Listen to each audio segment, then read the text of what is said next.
नमस्कार दोस्तों, स्वागत है आप सभी का संसार भक्ति चैनल में। श्री कृष्ण जी कहते हैं कि हमारे जीवन में हम ऐसी बहुत सी गलतियां करते हैं जिसके कारण हमारे घर में गरीबी का निवास होता है और गरीबी हमारे घर से जाती ही नहीं है और इसी कारण से हमारे जीवन में बहुत सी कठिनाइयां आती हैं। श्री कृष्ण जी कहते हैं जो महिला ये 9 गलतियां करती हैं उसके घर में कभी भी लक्ष्मी प्रवेश नहीं करती हैं, उसके घर में सदैव दुख दरिद्रता बनी रहती है।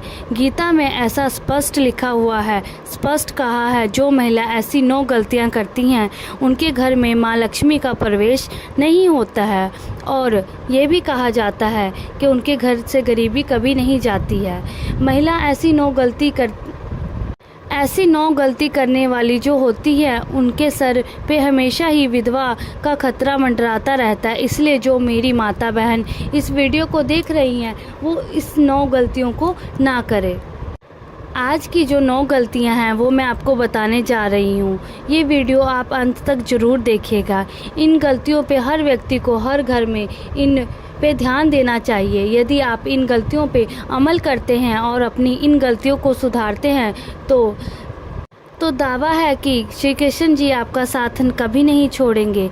आपका भाग्य उदय होने से कोई नहीं रोक सकता, आपका नसीब बदलने से कोई नहीं रोक सकता, लेकिन सर्वप्रथम आपको अपनी इन गलतियों पे ज़रूर लगाम लगाना होगा। श्री कृष्ण जी कहते हैं कि जो महिला ऐसी 9 गलतियां करती है वो नर्क की वासी होती हैं और बड़ी पापी होती हैं। इसलिए पाने घर में इन 9 गलतियों का दोहराना बहुत ही कठिन माना गया है और इसलिए आपको ये 9 गलतियां नहीं करनी चाहिए।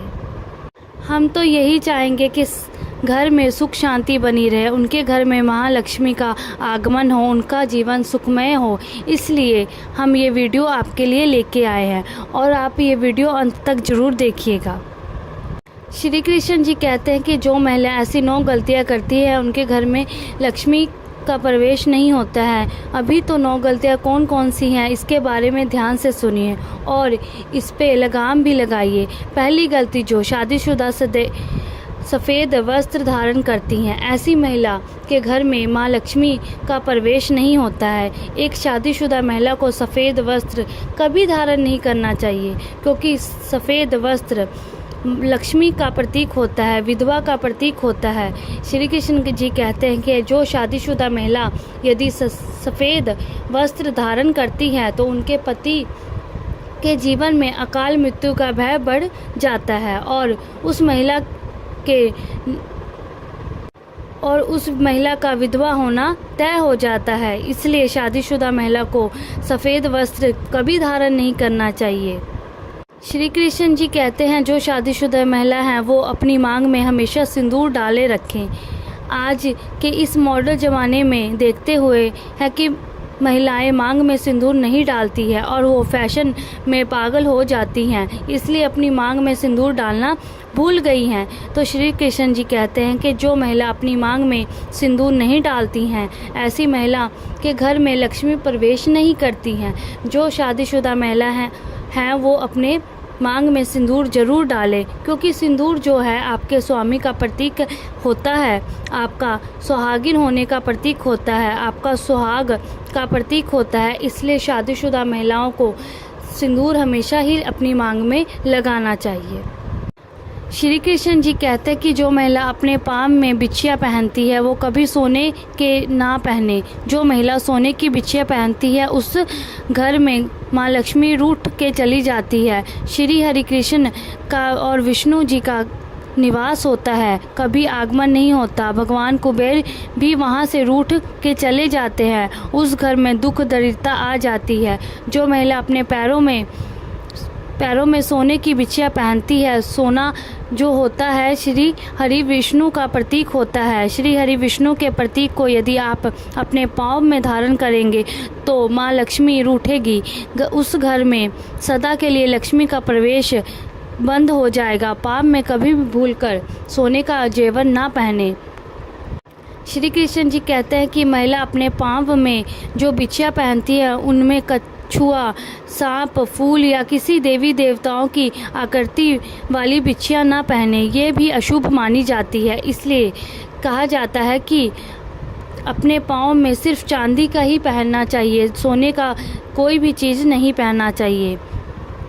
और ये भी कहा जाता है जो महिला पति से पहले भोजन ग्रहण करती हैं उस घर में भी माँ लक्ष्मी का प्रवेश नहीं होता है। इसलिए एक शादीशुदा महिला को चाहिए कि वो अपने पति से पहले अपने पति को भोजन कराए, उसके बाद स्वयं भोजन करे। और जो महिला सूर्योदय होने के बाद भी बिस्तर पे सोई रहती है उस घर में माँ लक्ष्मी का कभी प्रवेश नहीं होता है और वो हमेशा महिला बड़ी पाप की भागीदारी होती है। ऐसा कहा गया है कि जो महिला सूर्योदय होने के बाद भी अपने बिस्तर पे सो रही रहती है, महिला बड़ी पापनी होती है। इसलिए हर माता बहन को सूर्योदय होने से पहले बिस्तर छोड़ देना चाहिए। अपने घर में झाड़ू पोछा करने के बर्तनों को साफ करके उसके बाद भोजन की तैयारी करे।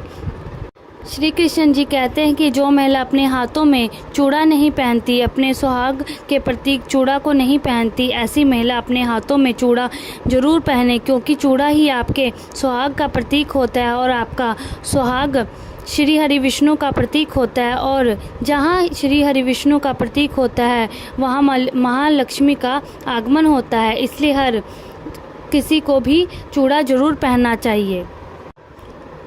घर में बैठे ऊर्जा माँ लक्ष्मी का प्रतीक होता है, श्री हरि विष्णु का प्रतीक होता है। तो प्रिय दर्शकों, आपको किसी भी चीज़ की कमी नहीं रहती है। उस घर में माँ लक्ष्मी सदैव बरसती रहती है। इसलिए जो भी महिला हैं वो सुहागन के चिन्ह को हमेशा धारण करते रहिए। श्री कृष्ण जी कहते हैं कि जो महिला महामारी के समय अपने रसोई घर में प्रवेश करती है उस घर में माँ लक्ष्मी का वास खत्म हो जाता है, उस घर में लक्ष्मी का प्रवेश शुरू हो जाता है। माँ अन्नपूर्णा का अपमान होता है। इसलिए महिला को चाहिए कि वो महामारी के समय शुद्धता करके ही अपने रसोई घर में प्रवेश करें। यदि आपके घर में कोई दूसरा काम करने वाला नहीं है तो आप नहा धोकर के पवित्र हो करके ही रसोई में प्रवेश करें। आप ऐसी स्थिति में बगैर नहाए धोए रसोई घर में प्रवेश नहीं करना चाहिए, जो माँ लक्ष्मी का अपमान होता है, माँ अन्नपूर्णा माता का अपमान होता है। माँ लक्ष्मी आपके घर में से चली जाती है। इसलिए समय स्नान धारण करने के बाद ही रसोई घर में प्रवेश करें। श्री कृष्ण जी कहते हैं कि जो पति अपनी पत्नी को दुख देता है उस घर में कभी भी माँ लक्ष्मी का आगमन नहीं होता है। जो पति अपनी पत्नी से आए दिन बेमतलब झगड़े करता है, उसको दुखी करता है, उस घर में माँ लक्ष्मी सदा सदा के लिए रूठ के चली जाती है। क्योंकि पत्नी जो होती है माँ लक्ष्मी का स्वरूप होती है। इसलिए